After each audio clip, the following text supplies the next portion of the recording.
Oh, okay, welcome back to part 2 of baking with Pam or Mimi.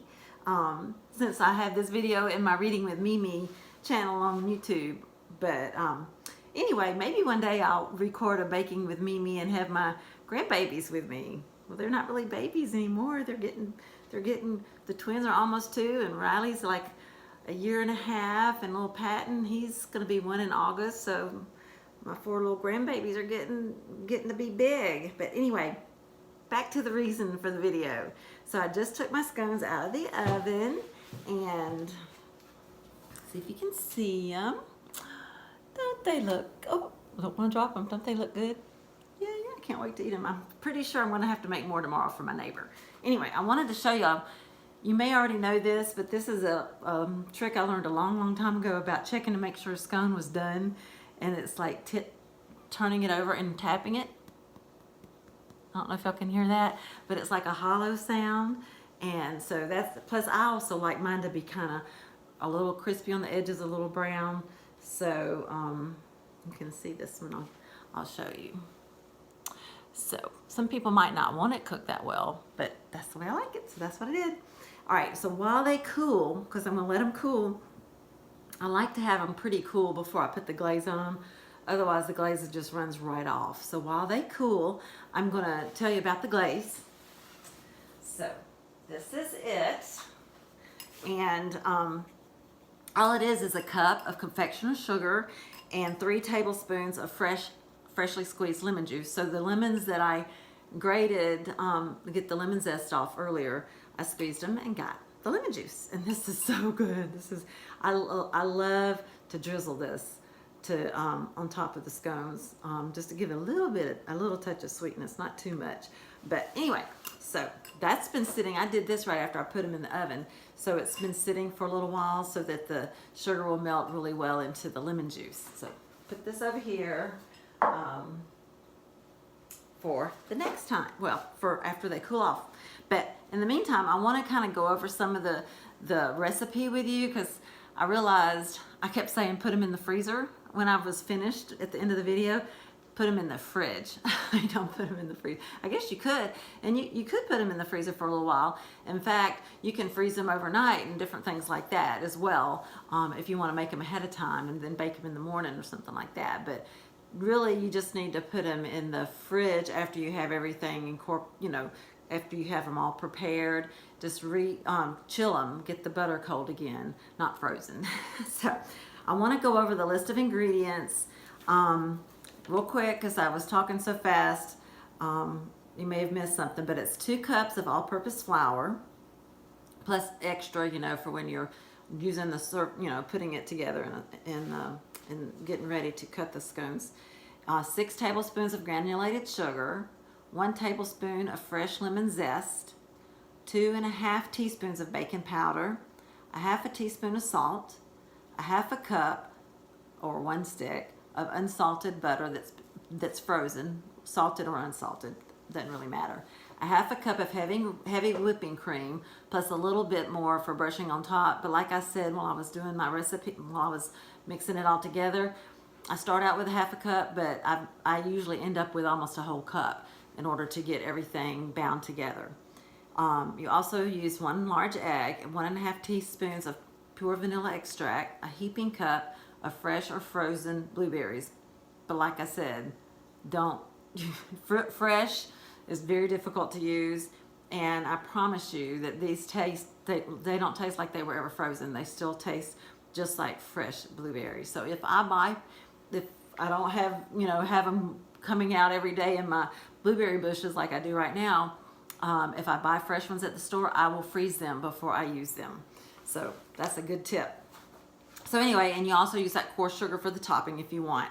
And like I said, for the icing, it's a cup of confectioner sugar and 3 tablespoons of fresh lemon juice. Okay, just to kind of go over everything, you mix all the dry ingredients together. And if you remember, then I gradually added I had the heavy whipping cream mixed in with the vanilla and the egg all together in a cup, put it in the fridge until I was ready to use it. and then I drizzled it, you know, into the dry ingredients, and ended, like I said, ended up in almost another half a cup to get everything to bind together to form the ball for the scones. Let me think. Okay, the oven's set at 400, so it was nice and hot when I put the scones in there. And I did put a little bit of heavy whipping cream. I brushed that on the top of the scones, sprinkled the coarse sugar on there before I put them in the fridge.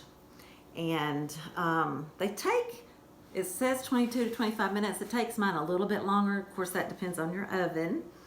And let me think about anything else that I might need to tell you. Oh, I know what I wanted to tell you is where I got my recipe. I want to give her credit because I have, like I said, I've tried a whole bunch of different recipes.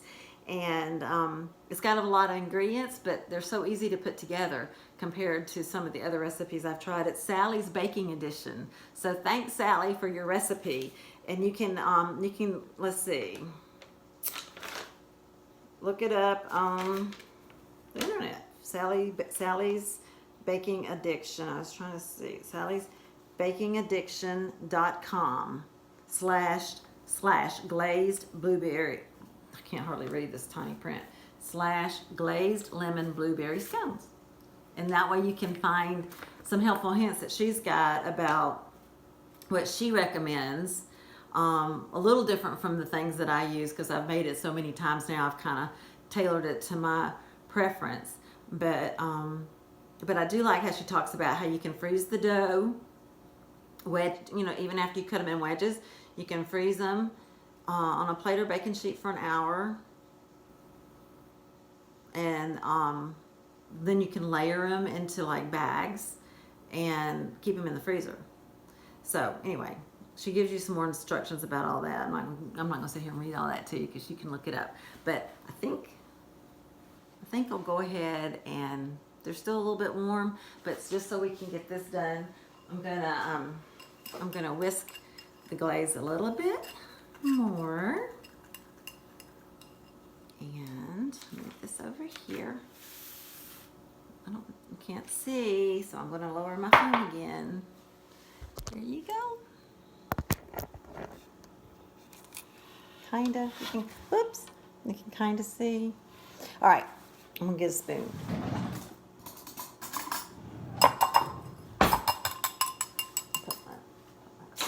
Okay, so I just take a spoon and I feel like I need to hold the phone. I'm gonna hold the phone like that. Ah, that's better. Okay, so I'm just gonna take a little bit.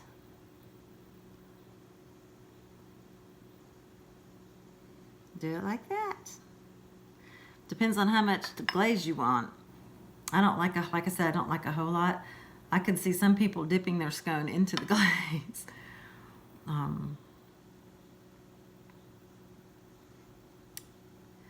Anyhow, so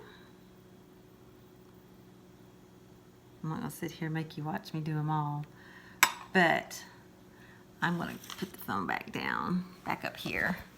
So you got the idea. Okay, all right. Well, I'm gonna take this scone, I'm gonna put it on a plate, and I already have my tea ready.